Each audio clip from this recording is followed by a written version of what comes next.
Buongiorno. Mentre in Italia e in tutta Europa ogni giorno migliaia di persone cadono vittima di questi strumenti di morte volante comunemente chiamati droni, fortunatamente nelle ultime ore tutti i nostri europarlamentari, quasi tutti, discutono nuove leggi e restrizioni in grado di arrestare questa vera e propria carneficina.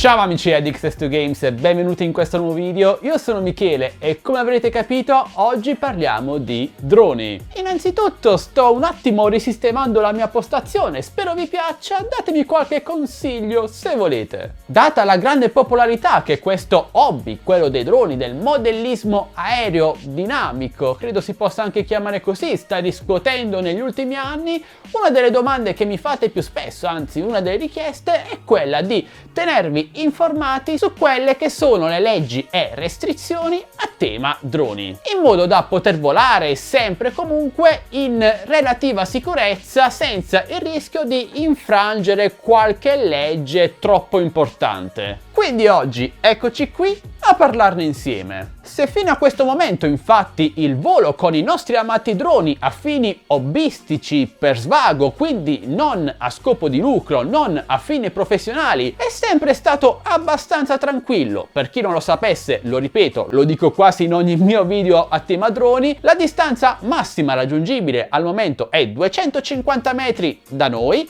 e 70 metri di altezza, fuori da centri abitati, lontano da assembramenti di persone, quindi da folle, da concerti e così via. Possiamo volare in luoghi isolati, ad esempio sul mare, in campagna, in montagna, seguendo queste disposizioni di distanza e ovviamente non volando in aree private, in off-fly zone o in aeroporti. Ma a parte questo, altre restrizioni particolari non ce ne sono, anzi non ce n'erano. Fatemi alzare un attimo la sedia, no, ho sbagliato.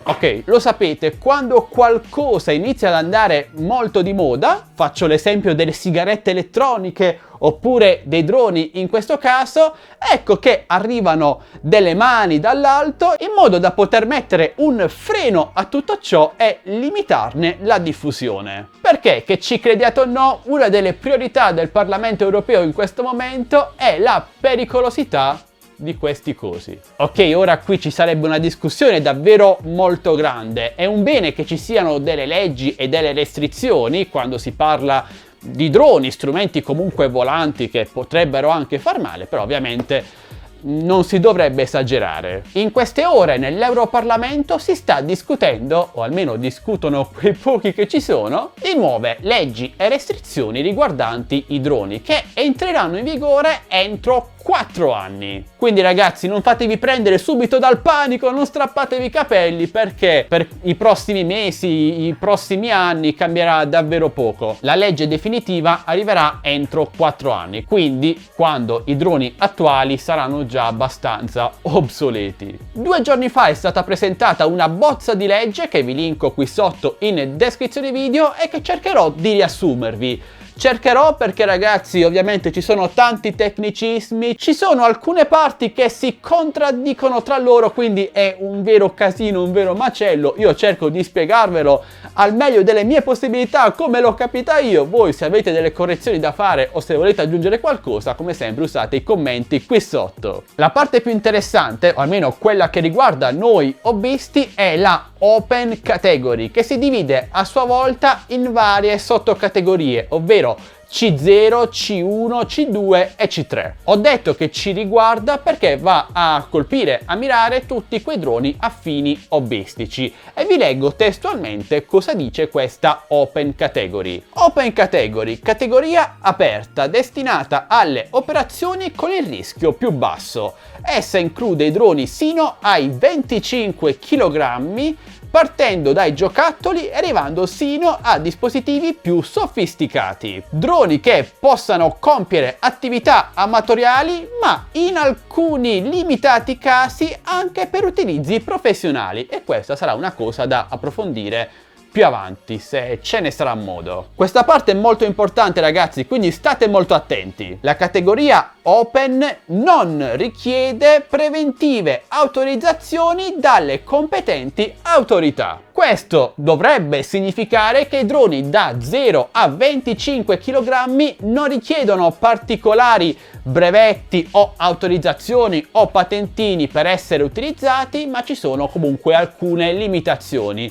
E questo diciamo che è un piccolo passo in avanti, sempre se questa bozza non verrà poi modificata. Partiamo dalla sottocategoria C0 che riguarda tutti i droni da 0 fino a 250 grammi, quindi ci rientrano tranquillamente tutti i droni giocattolo. Questa categoria sarà esente da registrazione e non necessiterà di nessun patentino, alias attestato o abilitazione per il pilotaggio. Quindi tutti i droni entro i 250 grammi potranno essere utilizzati in totale libertà. Ovviamente mantenendo le regole di non volare sopra grossi assembramenti di persone oppure sopra aree private, ma ci sarà comunque una maggiore libertà data a questi droni dal peso massimo, lo ricordo, di 250 grammi. Ora, droni da 250 grammi seri ce ne sono davvero pochissimi, ragazzi, però non dubito che da qui a 4 anni, quando dovrebbe entrare in vigore questa legge oppure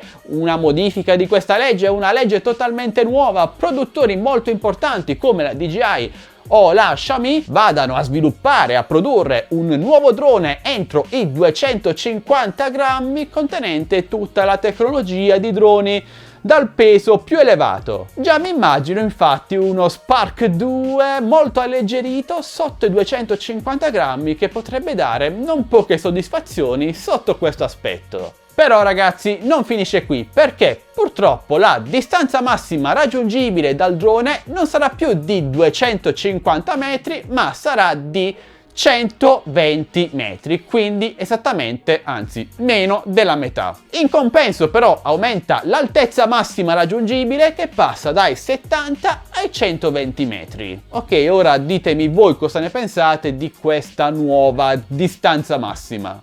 Invece la sottocategoria C1 che potrebbe riguardarci più da vicino riguarda tutti quei droni che vanno dai 251 ai 900 grammi. Tutti questi droni avranno lo stesso limite di 120 metri di distanza e di altezza, potranno volare senza particolari registrazioni, senza particolari patentini e tutto il resto, però bisognerà svolgere e superare ovviamente un esame online composto da 40 domande, un po' come fosse il quiz della patente. Esame, quiz online, potete capire bene quali difficoltà possa comportare questo esame. Però secondo me non è nemmeno un male, perché è importante che chi utilizzi un drone o comunque qualcosa di potenzialmente pericoloso abbia bene a mente quali sono i pericoli che si corrono. Poi si va avanti con la Open Category C2 e C3 fino ad arrivare ai 25 kg di peso massimo per i droni utilizzati, ve lo ripeto, a fini hobbistici. Invece per utilizzare i droni a fini professionali, su aree private, no fly zone, eccetera eccetera, bisognerà avere come sempre permessi, patentini e tutto quanto quello che serve. Ora, questo è tutto quello che io sono riuscito a capire da questa bozza. Dateci una lettura anche voi, linkata qui sotto in descrizione, e ditemi cos'altro riuscite a sviscerare da questo insieme di tecnicismi vari. Alcuni dicono che forse sarà possibile utilizzare droni con videocamere da massimo 5 megapixel. Il motivo di questa possibile limitazione non la so, sinceramente. Sarà che un drone con 10 megapixel fa più male di uno da 5 megapixel? Sono cose assurde, ragazzi, e sinceramente non le comprendo. Ovviamente, ve lo ripeto ancora una volta, si tratta solo di una bozza, non c'è nulla di certo, ci vorranno 4 anni fino alla definitiva entrata in vigore di queste leggi, quindi staremo a vedere. Io vi terrò sempre aggiornati sugli sviluppi, sulle nuove bozze di legge che ci saranno da qui a 4 anni. Speriamo bene, ragazzi. Fatemi sapere ora voi cosa ne pensate, se avete capito qualcosa più di me. Parliamone insieme qui sotto nei commenti, io sono a vostra totale disposizione per rispondere a qualsiasi domanda, mentre in descrizione video trovate i link per entrare nel canale Telegram delle offerte. Entrate ragazzi, perché ci sono offerte davvero fantastiche da Gearbest, Amazon e AliExpress, link per il nostro gruppo Facebook dedicato a droni e tecnologia, link al canale Instagram e inoltre se volete supportare questo canale noi non chiediamo donazioni ma un semplice like, un commento, una condivisione e iscrivetevi se non l'avete già fatto. Questo è tutto, alla prossima e speriamo di poter volare ancora con i nostri amati droni. Ciao ragazzi!